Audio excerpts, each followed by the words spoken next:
Do I think that Talarrico's refusal thus far to engage Black electeds and the Black infrastructure has put him at a disadvantage? Absolutely, because there's not a lot of time to try to rally us. But we actually had a meeting today, Roland, earlier today, where Black people, Black thought leaders, elected officials from Dallas and Houston met, and we are getting together and we're going to stand together. And hopefully Talarico and the Texas Democratic Party will see that and they will listen to us, because Talarico has given out money to white GOTV organizations and white infrastructure, and Hispanic infrastructure, but he's not giving it to Black infrastructure. Woo! And so either they'll listen or they won't.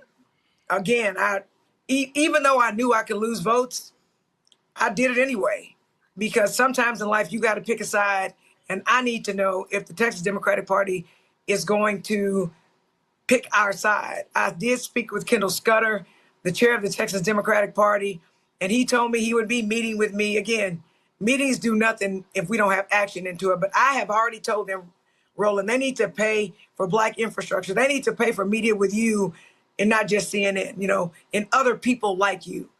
I've told them that we have people like using hit strategies with Terrence Woodbury, who no one polls Black people better than him. We don't want no white posters. They don't know how to poll us. And for the most part, I've told them it takes money to get the vote out, right? Inspiration doesn't get the vote out. So Talarico needs to pay for us to get our voters out. Only then does Talarico have a chance to win. If he continues to do what he has been doing, I believe Talarico is going to lose. So we'll see.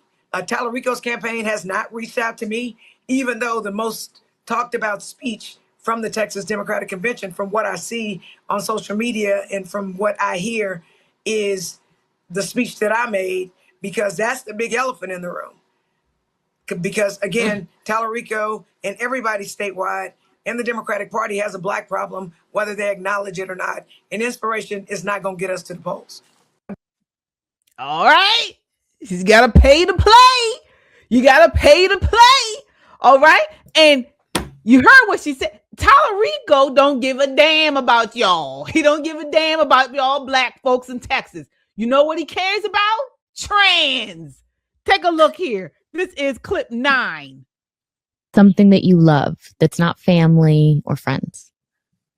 I love, I'm just saying this because it's on my mind, the trans children who showed up yesterday at the state capitol to advocate for their humanity. They shouldn't have to, but it was an inspiration to watch. You saw it in the anti-LGBTQ legislation, including the bill that would have denied gender-affirming health care to trans children. And then, of course, infamously, we saw it last session with the most extreme abortion ban in the country.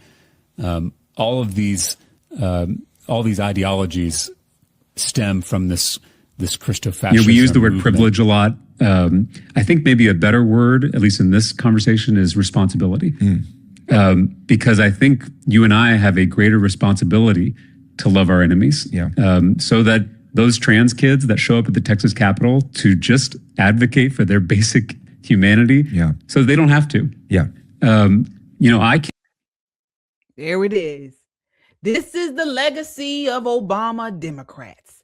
Trans, LGBTQ, LMNOP, Latinos, they don't give a damn about y'all Blacks.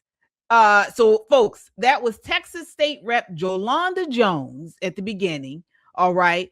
And she's pissed. She's saying, where's the money, Talarico? Where's our money? Nicole, what are your thoughts on that exchange? Well, she ain't wrong. I mean, I hate to say it, but this is how Democrat politics plays out. Even a lot of the Democrat Central Committees, you have to pay a monthly fee in order to volunteer so that you become a part of the class of people that they consider backing when they run. It's kind of like dues, you quite literally financial dues. So Talarico wins the primary. Now he has to win in the general. This is the Senate race. This is a big deal, right? Who do you think he's going to court? The brown vote or the Black vote? Now, I've been telling you for 2 years, brown is the new Black. They're just now figuring this out. They are just now, after their convention out in Corpus Christi, they're just figuring it out that their votes don't weigh more than anybody else's votes. And yes, the party expects your organization to get out there and knock doors and get the vote out and text message and make phone calls, whether you're black, brown, pink, yellow, polka dot. The expectation is for yourself to participate. The days of you coming in and saying, here's my black card, and you're going to pay my organization $50,000, and we might knock 1,000 doors for you, are over. No more blackmail. Those days are behind them. And let me tell you, this is just the very beginning of the fallout that's going to happen across this nation in Democrat strongholds. And it is going to be epic to see. Epic to see. Shelly, what are your thoughts on that exchange? I think we need to get a whole boatload of t-shirts that say, give me my money back. Get some down there so they can wear it, because that's basically what she's saying. Give us our money back. Pay us to go do all the things that Nicole said. And she's not joking. But I have a very important question for Miss Jones. I think that's her name. Mm-hmm. Why does she look like a cross between Austin Powers and Mr. Spock sitting on the Enterprise deck? I want to know.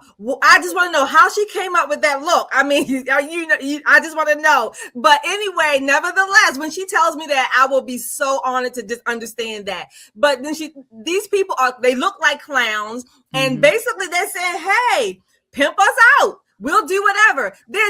She is basically acknowledging that, number one, their votes don't matter, and that number two, they will vote for whoever pays them the most, the highest bidder. I'm all for it. If it's capitalism, if it's private money, hey, sell yourself. I don't care. But she is not joking. They are coming out. They're telling you what they want. Give me my money back. Yeah, it's not even give me my money back. It's give me a piece of the pie. This is what they're saying, because we know Democrats, they can't do, if they don't do anything well, they grift. Okay, they grift well. And she understands that, as you mentioned, Nicole, this GOTV, they want this money. They want that sort of contract, I should say. They're not going to be doing much work, but they know that this money will bring them, will enrich them. All right. And the grift is the GOTV, just like all of that stuff, the whole campaign, it's all a grift. And apparently what Talarico has been doing is he has not been giving the black vote in Texas as much attention as they feel they deserve. He's been talking about trans. He's been going on all the other podcasts and the radio and all of the other, delegations or of sorts. And he has not been going on enough black Democrat Texas stuff.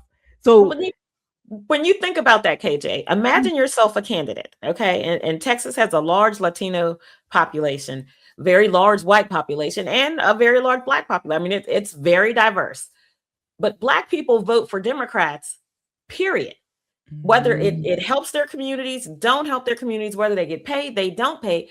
And if I have limited dollars to win my race, who am I going to court? I'm going to court the people who voted for Trump, right? That's who I'm going to spend my money on, the Latinos who flipped over and said, you know what? I'm going to vote for traditional values. Now, he's a hard sell in black communities. Talarrico is. Anybody who starts off with God as binary is going to be a hard sell in black communities. Let me tell you why. Other politics aside, the South, people still go to church pretty regularly. It's a hard sell to walk into a Baptist church, walk into Oak Cliff, walk into South Dallas and tell people that God is binary and see what happens to you. It's going to be a bloodbath. So why would he go after the vote that's already in his pocket? Why would he do that? It makes no sense. You have limited resources. You want to come out of this election cycle with money in your campaign account because your fundraising starts the day after you're sworn in. Right. So you want to come into a strong position. I wouldn't spend $1 on any of these black organizations because the black people are going to vote for the person with the D behind their name anyway. That's a strongly held belief. What she's saying is, give us our traditional cut. And what he's saying is, you're going to vote for me anyway. So why do I need to come see Auntie Roro, Roland Martin? I don't need to see him. Your folk going to vote for me anyway. You think they're really going to vote for a Republican? They're going to vote for me anyway. I'm not spending a dime on it.